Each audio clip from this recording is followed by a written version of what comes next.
Om Swastiastu. Kami dari kelompok dengan materi 11 akan mempresentasikan materi manajemen keuangan mengenai penilaian saham. Sebelum itu, izinkan kami memperkenalkan diri terlebih dahulu. Perkenalkan, nama saya Nikada Ibna Dewi dengan NIM 2202022903 absen 24 dan rekan-rekan saya. Perkenalkan, nama saya Putu Evania Valentina absen 17 dengan NIM 2202022890. Perkenalkan, nama saya Dimadita Marianti dengan NIM 2202022906 nomor absen 25. Adapun materi yang akan kami bahas mengenai penilaian saham yaitu ada 5. Yang pertama, sifat dan jenis saham. Yang kedua, saham preferen. Yang ketiga, penilaian saham preferen. Yang keempat, pengembalian saham.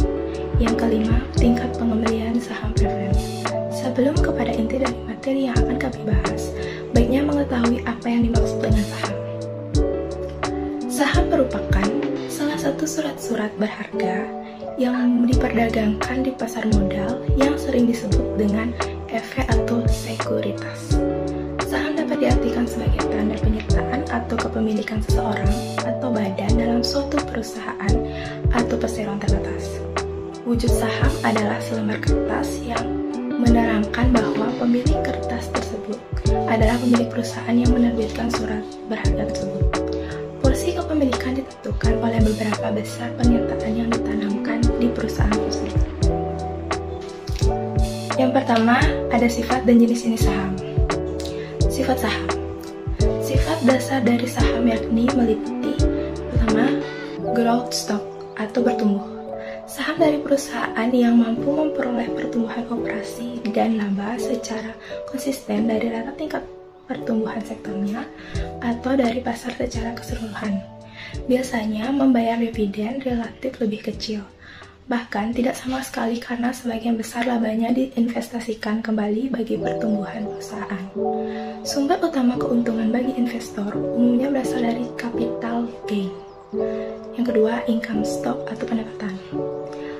Saham dari perusahaan yang memiliki histori membayarkan dividen lebih tinggi di sektornya dan lebih sering, investor mendapatkan keuntungan dari pembayaran dividen yang diterimanya dan dari capital gain. Yang ketiga, spekulatif stock atau spekulasi.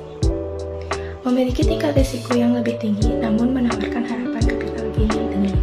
Umumnya berada pada papan pengembangan atau development board stock dan tidak konsisten dalam memberikan dividen kepada pemegang saham.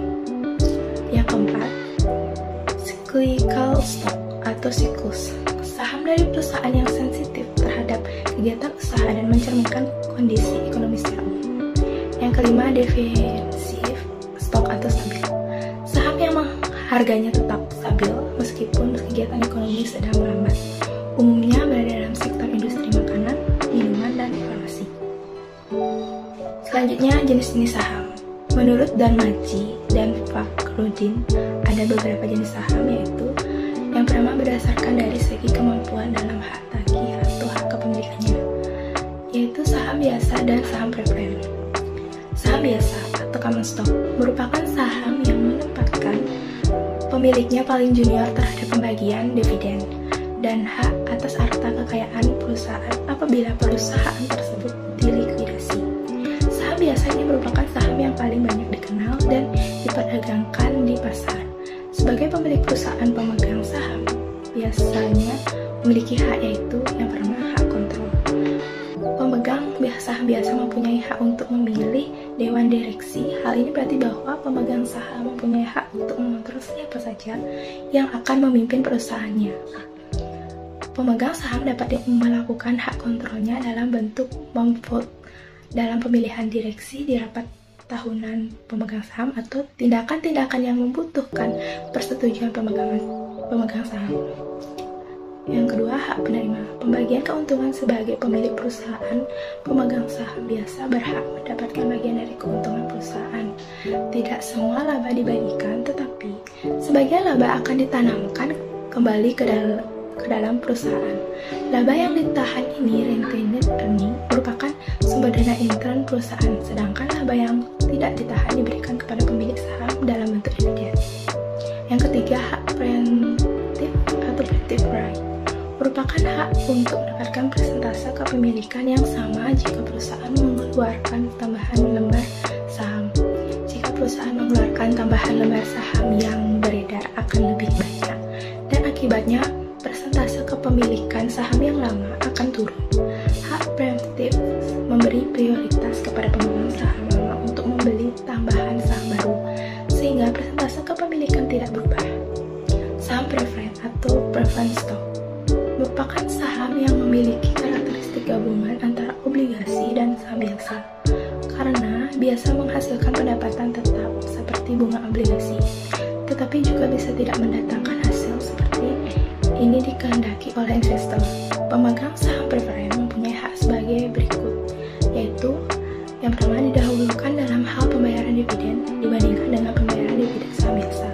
Yang kedua, biasanya mempunyai hak dividen kumulatif, yaitu jika dividen belum dibayarkan atau disebut dengan dividen in arrears, pada suatu periode akan dibayarkan kumulatif dengan dividen periode selanjutnya.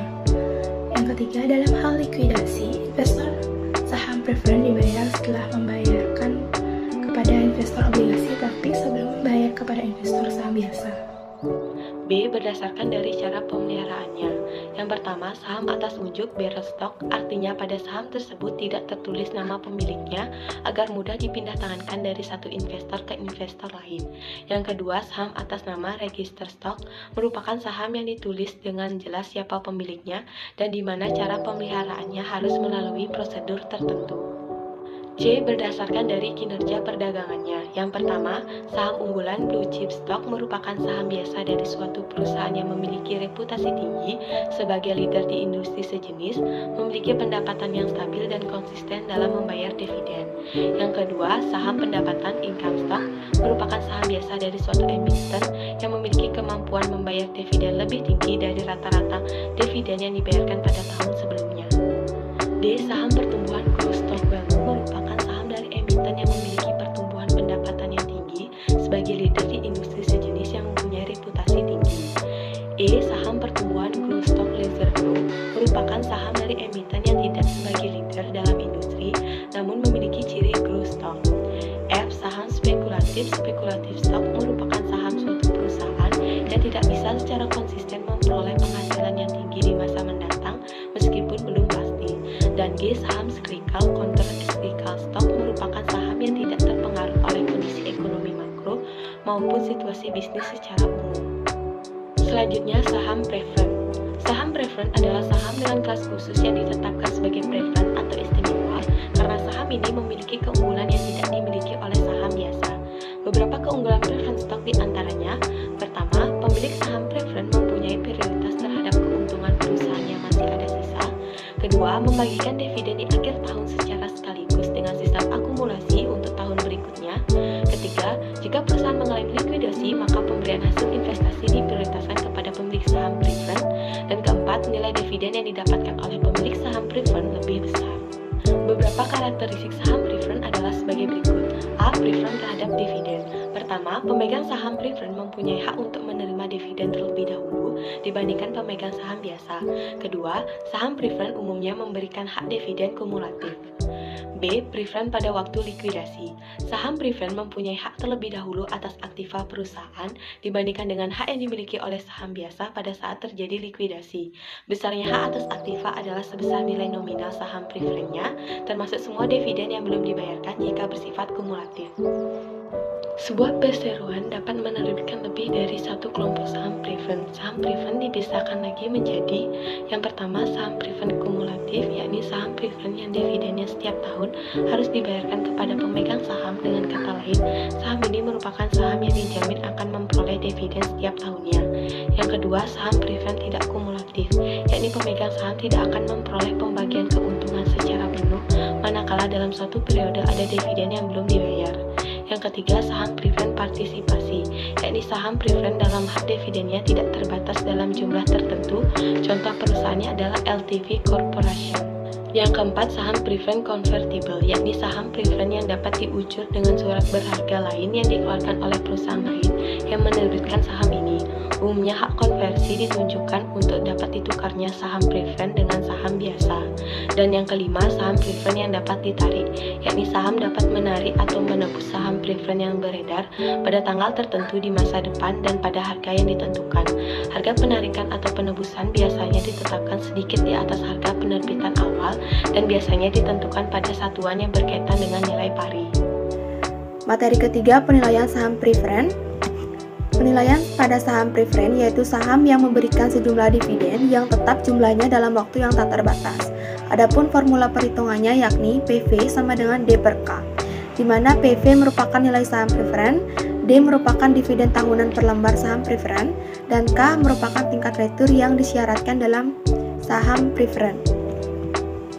Contoh soalnya, PT Choi mempunyai saham preferred dengan tingkat dividen yang dibayarkan sebesar 1.500.000 tiap tahun. Tingkat pengembalian yang diinginkan investor adalah 14%. Nah, berapakah nilai saham preferred tersebut? Bisa diselesaikan dengan rumus PV sama dengan D per K sama dengan 1.500 dibagi 0,14, menghasilkan 10.714,29 rupiah. Materi keempat, pengembalian saham. Pengembalian atau retur saham adalah tingkat keuntungan yang dinikmati oleh pemodal atas suatu investasi yang dilakukannya. Dalam teori pasar modal, tingkat pengembalian yang diterima oleh seorang investor dari saham yang diperdagangkan di pasar modal biasa diistilahkan dengan retur. Komponen retur saham yang memungkinkan pemodal meraih keuntungan adalah dividen, saham bonus, dan capital gain. Komponen suatu retur terdiri dari dua jenis yaitu current income atau pendapatan lancar dan capital gain atau keuntungan selisih harga. Selanjutnya materi kelima ada tingkat pengembalian saham preferred. Jika dilihat dari perspektif rate of return, yaitu saham preferred ini biasanya memberikan dividen yang tetap setiap tahunnya seperti halnya obligasi. Untuk menghitung rate of return dari saham preferred ini dapat ditentukan dengan menggunakan rumus sebagai berikut. Rate of return sama dengan dividen per lembar saham preferred dibagi harga pasar. Contoh soalnya, PT Kim memiliki saham istimewa dengan nilai nominal sebesar 2 miliar dari pembayaran dividen dilakukan setiap tahunnya sebesar 250 juta, serta harga pasar untuk saham tersebut sebesar 520 juta. Maka berdasarkan data tersebut dapat dihitung rate of return dari saham preferred PT Kim, yakni rate of return sama dengan dividen per lembar saham preferred dibagi harga pasar sama dengan 250 juta dibagi 520 juta sama dengan 0,4808 atau 48,08%. Sekian presentasi dari kami, dapat diambil kesimpulan bahwa saham merupakan surat berharga yang diperdagangkan di pasar modal. Sifat dari saham yakni meliputi growth stock, income stock, speculative stock, cyclical stock, dan defensive stock. Jenis saham berdasarkan dari segi hak kepemilikannya, yaitu ada saham biasa dan saham preferred. Saham preferred adalah saham dengan kelas khusus yang ditetapkan sebagai istimewa karena saham ini memiliki beberapa keunggulan yang tidak dimiliki oleh saham biasa. Penilaian pada saham preferred adalah suatu perpetuitas karena saham preferred tidak mempunyai tanggal jatuh tempo. Bagi para investor, ukuran rate of return menjadi salah satu alasan dalam mendukung pengambilan keputusan, tentunya di samping berbagai alasan keputusan lainnya. Saya perwakilan kelompok, mohon maaf jika ada kesalahan dalam pengucapan ataupun yang lainnya. Saya tutup dengan Parama Santi. Om Santi Santi.